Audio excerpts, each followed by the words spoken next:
I love the way Church Unique talks about the uniqueness of each individual church and each individual leader and each individual personality that make up our congregations. Indeed, we all have our own thumbprint, if you will. You know, he talks about how innovative God is. God is infinitely creative. Let us never, he says, dismiss the creativity of God when it comes to the thumbprint of the local church. How much does God delight in his infinite uniqueness? I've thought about that over the years, how creative this God is we serve. I mean, I love to be outdoors, and I mountain bike, and I'll never forget being out late in the evening with my son, and we just gazed into the night as it was approaching, as we were trying to make our way back to the parking lot. Night was quickly falling, and we just gazed into the beautiful evening sunset and said, you know, there's not another human being on the earth that has the view that we have right now. And it is amazing that wherever we're at, whatever we're doing, we are doing something unique from anyone else in how we think about it, how we approach it. Mancini gives the illustration of snowflakes falling.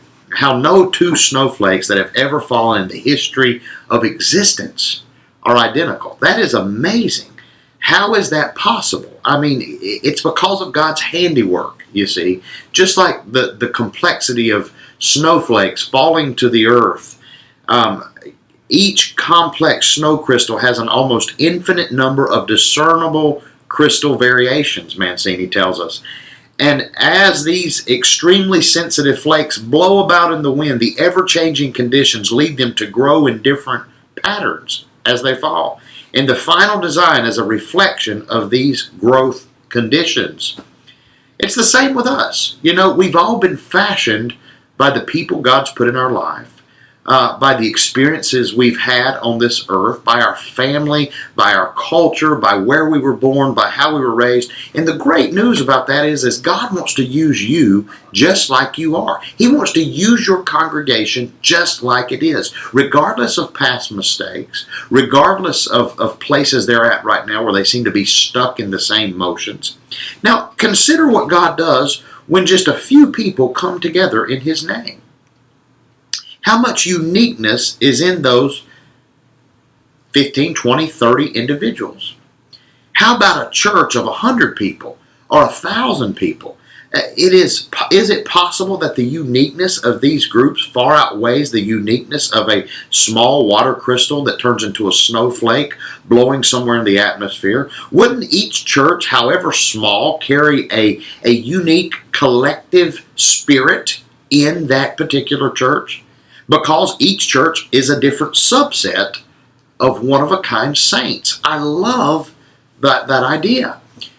You know, I was part of a church plant, helped lead a group of people back in 2002, Covenant Life Church of the Nazarene in Greensboro, North Carolina.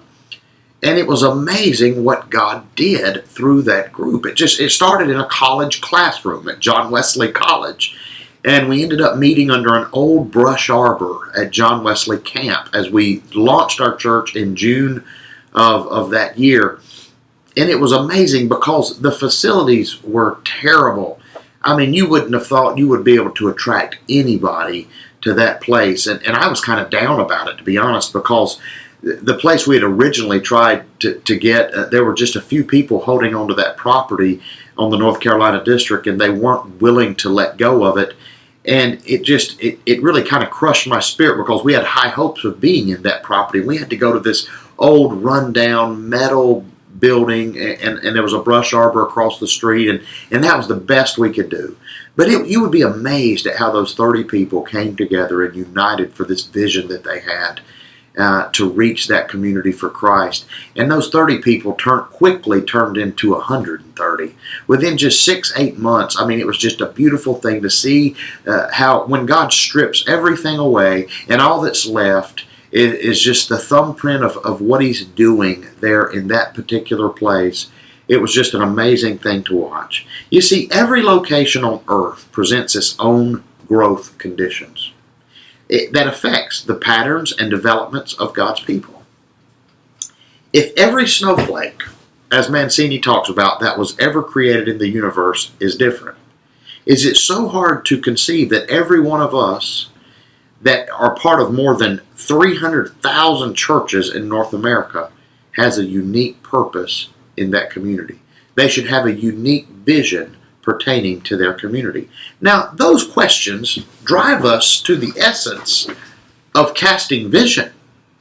Because the starting point for vision, for thinking about our church's future, in other words, is not deciding where we want to go right out of the gate, or exploring what is working in other churches, but understanding how our church is unique. You see, that is your first task. You must identify how your church is different, what it's going to do that is different as it advances and creates vision or casts vision in a community for a group of people. How is it different? You've got to identify that. What it can offer different. Now, again, we know the mission is to make Christ-like disciples, but how are you going to be a catalyst for doing that in your community?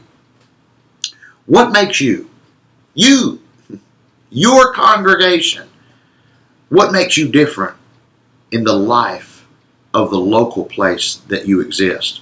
What are the experiences of your congregation? What are the traditions of your congregation? I would say you're going to have to do a case study to really delve in and be able to tell the story of the local church. What are the personalities that make up the body of believers of which you are leading at this point in time? You see, culture is a combination of things. It's interacting values, it's thoughts, it's attitudes, it's actions that define the life of the church as people come together. A little more specifically, Mancini gives some great illustrations in his book. Our culture is made up of leaders. So let me ask you something. What are the unique strengths of the leaders in your church? Think of the strength of many of our biblical leaders. The faith that it took Abraham to step out and leave his homeland. The humility of Moses. The courage of Joshua the general. The vision of Nehemiah. Think about the uniqueness of each of these leaders. What is the uniqueness of your leaders? Think about each person's unique spiritual gifts and what that collective gift looks like. Think about the heritage. Heritage is very important. If you're part of the Church of the Nazarene, you have a Wesleyan holiness heritage. How does that play into the DNA of your church? Think about the traditions. I mean, how does my denominational background or lack thereof have an impact on my uniqueness? Think about the values that drive your decision making as a church. Think about the personality of the church. What makes your church distinct from every other church? What would you say that is? You see, these things and so many other things represent the cultural DNA of your congregation. And if you're going to implement a missional vision, you're going to have to understand the cultural DNA of your congregation. Vision casting is hard work, but it's also very rewarding work. And as you are delving into the story of your local church, please make sure that you're respectful, make sure you're gentle, make sure you're loving and understanding as you try to bring people along for a new and exciting chapter that God is unfolding in your midst.